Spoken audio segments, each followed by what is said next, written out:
السلام عليكم ورحمة الله وبركاته. معكم أحلام. بتشوفوا معي اليوم تزيين الكيكة الأسفنجية اللي شفناها بالفيديو السابق واللي صارت بهذا الشكل. سويت هذه الكيكة لصديقتي وطلبت ديزاين ميني ماوس، ويلا مع بعض نشوف التفاصيل. على الشاشة بتشوفوا رابط الكيكة الأسفنجية اللي سويت فيها هذا الجاتو. أول حاجة هنا بذوب بكوب ملعقتين من جيلي الفراولة. حطيت ملعقتين من الجيلي وشوية ماء دافي وبذوبه كويس وبخليه على جنب. بعد كده في بولة بحط 5 أكواب من الكريمة. يعني هو المفروض أسوي بس نص كيلو من الكريمة، بس أنا زودت كوب، يعني نص الكيلو بيساوي 4 أكواب من الكريمة، أنا زودت كوب احتياط. فبعدين زادت عندي الكريمة، يعني انتم لو بتسووا نص كيلو بس بيكون كافي. وعلى الخمسة الأكواب سويت 3 أكواب من الماء البارد، وببدأ أخفق لين ما تثقل الكريمة. هنا حسيت انه الكريمة مرة ثقيلة فبزيد شوية ماء، وخلاص تقريبا اضفت ربع كوب ماء. اضافة الماء للكريمة بيكون على حسب ما تشوفوا ثقل الكريمة، اذا هي ثقيلة مرة بتزيدوا شوية. هنا اضفت ملعقة صغيرة من قطر الفراولة او نكهة الفراولة، ما بزود عشان اللون ما يتغير، لون الكريمة يظل ابيض. وهنا بغرف مقدار من الكريمة هذه لوعاء اخر عشان احط عليه خليط الجيلي، هذا اللي بستخدمه كحشوة. يعني هذه الكريمة أنا الآن لونتها ونكهتها بالفراولة بنكهة الجيلي، وخلاص بخلط كويس وكذا بتكون عندي الكريمة اللي بحشي فيها الجاتو جاهزة. الآن ببدأ أطبق طبقات الكيك على البورد. بحط شوية من الكريمة، بحط الطبقة الأولى،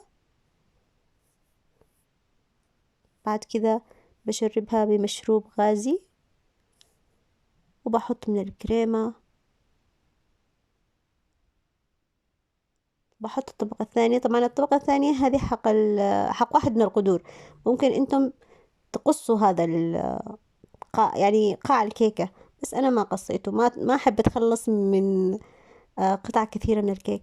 هنا زي ما شفتم سقيت الكيكة، حطيت كريمة، حطيت قطع من الاناناس، وبعد كذا قطعة من الكيكة بشربها طبقة من الكريمة، طبقة من الكيك بشربها، وطبقة من الكريمة، وقطع من الأناناس. يعني الأناناس سويته بطبقة وطبقة لا.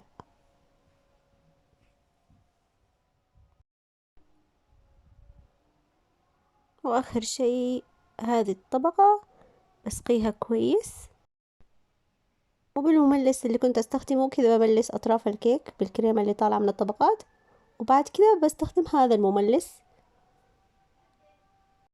طبعا لو متوفر عندكم الكهرباء ممكن تدخلوا الآن الكيكة الثلاجة أو الفريزر، وبعد ما تتماسك وتجمد تبدأوا تغطوها بالكريمة.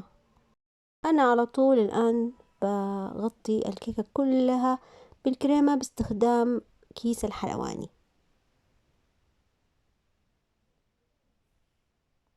زي ما شايفين أنا الآن بغطي الكيكة كلها.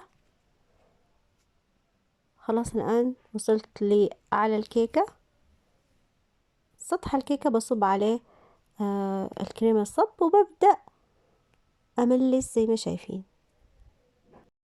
الآن باستخدام هذا المملس بدور على الكيكة بشكل سريع. طبعا لازم يكون في معاكم الصحن الدوار، هذا بيساعد كثير.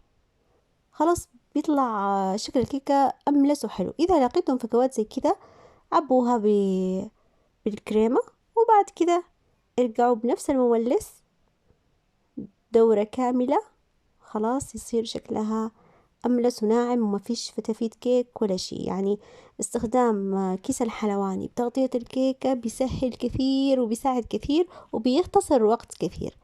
الآن زي ما شايفين طلع عندي هذه الأطراف من فوق، بشيلها بهذا المملس وبنعم سطح الكيكة باستخدام الماء البارد. بكون أغمس المملس في الماء البارد وارجع أملس سطح الكيكة.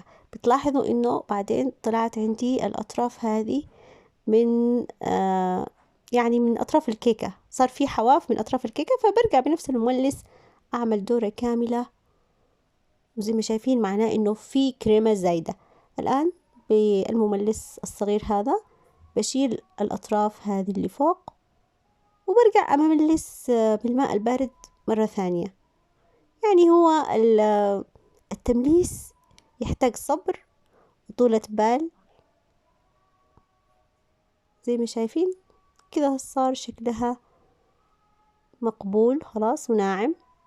يعني حتى لو في بالأطراف حاسين إنه في بروز من الكريمة، عادي مش مشكلة. زي ما شايفين باخذ وقتي بتنعيم السطح. لو معاكم المملس الكبير أسهل، بس أنا حقيقة يعني يدي واخذة على المملس هذا الصغير. يعني الكبير أنا يعني أنا وهو مش أصحاب، ما أعرفش أستخدمه. خلاص هنا الآن بنظف البورد وبدخل الكيكة الفريزر لليوم الثاني. صديقتي طلبت ديزاين ميني ماوس، فبيكون معايا عجينة سكر بيضاء بعجنها كويس. هي الآن لسه في البداية قاسية، بعجنها كويس لين ما تلين، وبعد كده بحط عليها نقطة من اللون الوردي الجل، وبعجن تمام لين ما خلاص يتوحد اللون بكل العجينة. خلاص صارت عندي العجينة جاهزة، ببدأ أفردها، وبفرد كمان عجينة باللون الأسود، وبيكون في عندي قطاعات.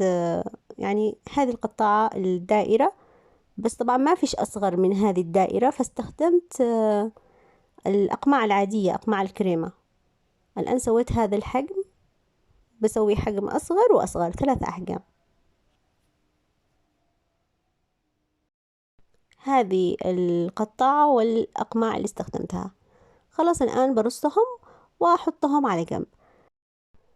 أما صورة ميني ماوس ورقم 5، أنا حصلت عليهم من جوجل، وبعد كده طبعتهم بورق جلوسي، يعني ما تطبعوها بورق عادي عشان تطلع حلوة، وبقصها زي ما شايفين. طبعا ممكن على الصورة هذه بعد القص تقصوا عجينة السكر من تحت، بس أنا حقيقة ما سويت. أو ممكن تغلفوا الصورة كلها بورق نايلون. هذه طبعا الخطوات عشان الورق ما يلاصق الكريمة، وعشان اللي يقولوا هذا مش صحي أو مش عارفة إيش. أنا حقيقة سويتهم زي ما هم. الآن الكيكة اليوم الثاني خلاص بحط عليها الزينة. حطت ميني ماوس، وبحط الدوائر هذه زي ما شايفين. وعلى فكرة أنا الآن حطيت الزينة قبل تسليم الكيكة مباشرة. يعني الآن أنا حطيت الزينة وسلمت الكيكة ووصلت لعند صديقتي، فعجينة السكر حطوها آخر شيء. وخلاص بكذا تكون كيكتي جاهزة. بتمنى إنها تعجبكم، بتمنى إنه تنال رضاكم، بستنى آراءكم بالتعليقات، وما تنسوش تضغطوا على لايك. وإذا كنتم أول مرة تشوفوني اشتركوا بالقناة ونوروني. نلتقي في فيديو آخر إن شاء الله، ومع السلامة.